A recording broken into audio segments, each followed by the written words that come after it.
Hey guys, welcome to the Liberal Hive Mind, a channel solely focused on exposing the abundant hypocrisy of the left. You know, there's a reason why these leftoids, and especially these mainstream media left-wing journalist hacks, avoid debating to the extent that they do. Because every single time you take them out of a controlled environment, in a one-on-one scenario, they're made to look like fools. You know, in a way, these leftoid activists and these activist journalists are the political versions of keyboard warriors. They talk a big game on Twitter, very confident in their ideas. The way these leftoid activists speak, of course, they're the authority on every single important societal issue and economic issue. But whenever you challenge their ideas, whenever they end up showing up to a debate, holy moly, the breakdown, the meltdown tends to be quite dramatic. And there tends to be a common denominator in all of these situations. The moment a leftoid caught in the wild in the midst of a debate starts to play the victim, you know they're getting their behinds handed to them. And the moment a leftoid starts to rely on ridiculous strawmen or accusing their opponents of being racists or misogynists, well then you know it's pretty much over. There was actually this incredible public debate on the idea of the mainstream media, whether it can be trusted. We had two mainstream journalists versus two independent journalists, Substack guys, one of them being Matt Taibbi, the Twitter journalist who was largely in charge of breaking down and disseminating most of the facts or most of the details related to the Twitter files. And boy oh boy, this is basically the visual and audio representation of why leftoid activist journalists don't like leaving the comfort of their office desk, cubicle, Starbucks, or personal home. Let me show you guys exactly what I mean by that. We got some stuff to get into, so let's roll the tape. Alright folks, so the actual debate itself was quite long. I mean, this video would be probably an hour long if we played the whole thing. So I'm going to do my best to try to condense it into maybe 2, hopefully not 3 minutes, but probably around 2.5 minutes. But trust me, even if we watch the entire thing, I mean, the whole thing really boils down to these individual moments. The New York Times and the entire, basically, mainstream media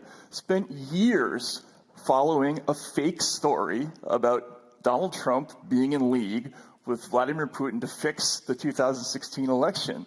It was a wrong story. We have a leaked audio tape that was published in Slate.com where the editor of the New York Times says, well, we got caught a little flat-footed on that one because, our readers who want Donald Trump to go away are going to be disappointed about this.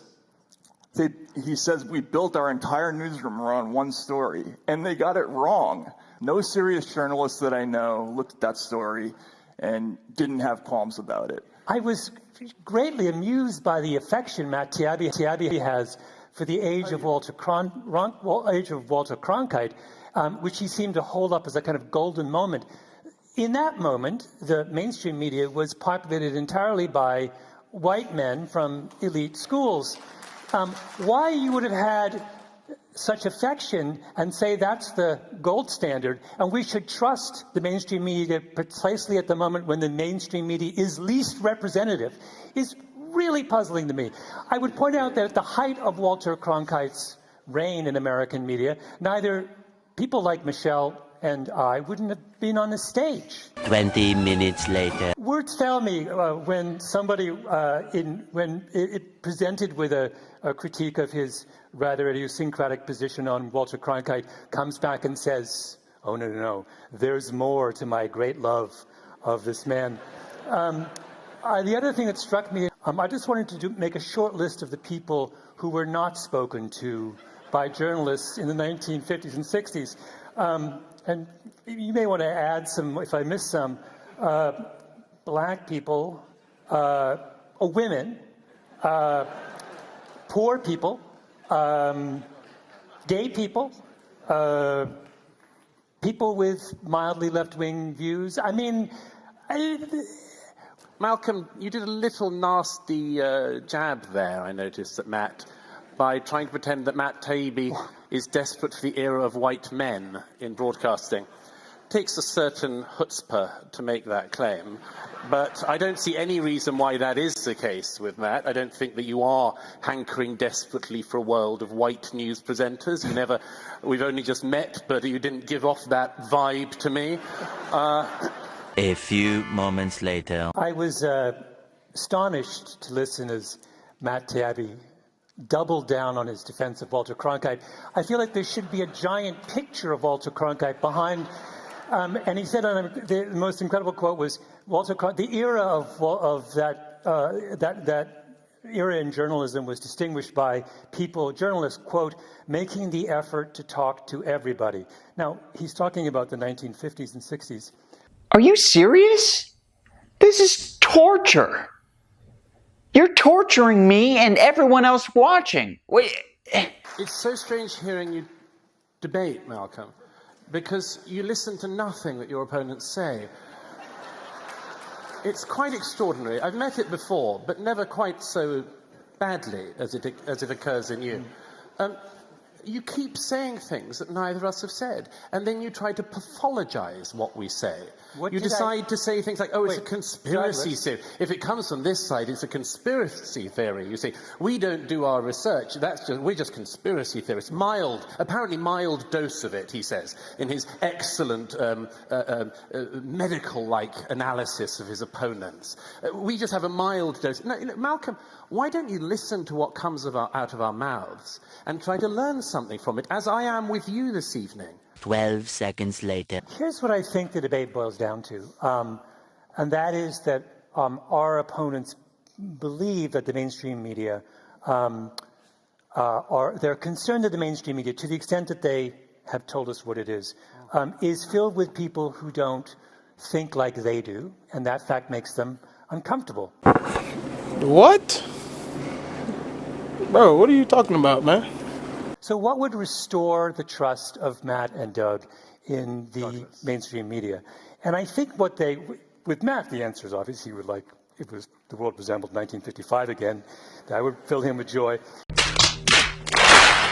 Doug would like more stories on the Hunter Biden laptop. 4 times you're going to play the race But more card? seriously, Really? I think that they would be... Well, Malk, I read your book, David and Goliath.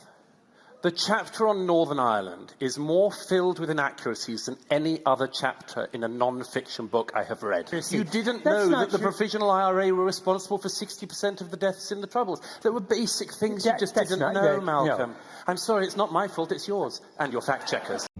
Now, this was a rather long debate, and I'm telling you the entire thing boils down to those individual moments. This mainstream journalist clown, Malcolm Gladwell, had no actual arguments, no rebukes, and no retorts. He had 0 facts on his side. He resorted to the same tactics throughout the entire debate, accusing his opponents of racism, talking about inclusion and an inclusive media, as if race is somehow related to the fact that the mainstream media is constantly lying and pushing misinformation. He kept disrespecting Matt Taibbi and Douglas Murray by mispronouncing their names purposely, or what seemed purposeful, or he would essentially just condescend, claiming that the talking points that they were bringing up were Twitter talking points, as if that somehow discredits them. Oh, here we go again with the Hunter Biden Twitter conspiracy theory. An absolutely shameful, embarrassing display of incompetence, ignorance, arrogance, condescension, pretty much everything you would expect from a mainstream left-wing hack journalist. The topic of the debate was, be it resolved, don't trust the mainstream media. Essentially, do you or do you not trust the mainstream media? And Malcolm Gladwell essentially showed us exactly why nobody trusts the mainstream media, because of these hacks, these clowns. And I'm really surprised that this debate never went viral. It's a monk debate that was uploaded to Truth Speak on YouTube, and as of today, it only has 95,000 views. I'm really surprised it hasn't gone viral, considering this Malcolm Gladwell character had one of the most shameless, disingenuous performances in any debate I've ever seen. Anytime he was put in a position to defend the credibility of the mainstream media, he would immediately resort to, well, you just want to revert back to a time where Walter Cronkite was the gold standard back in the 1950s and 60s, when it was all straight white males. You can tell how lazy journalists have become. No longer do they need to defend ideas to rationalize ideas and concepts. No longer do they need to tell the truth because they have the most powerful tool in the cultural arsenal. Claim victimhood,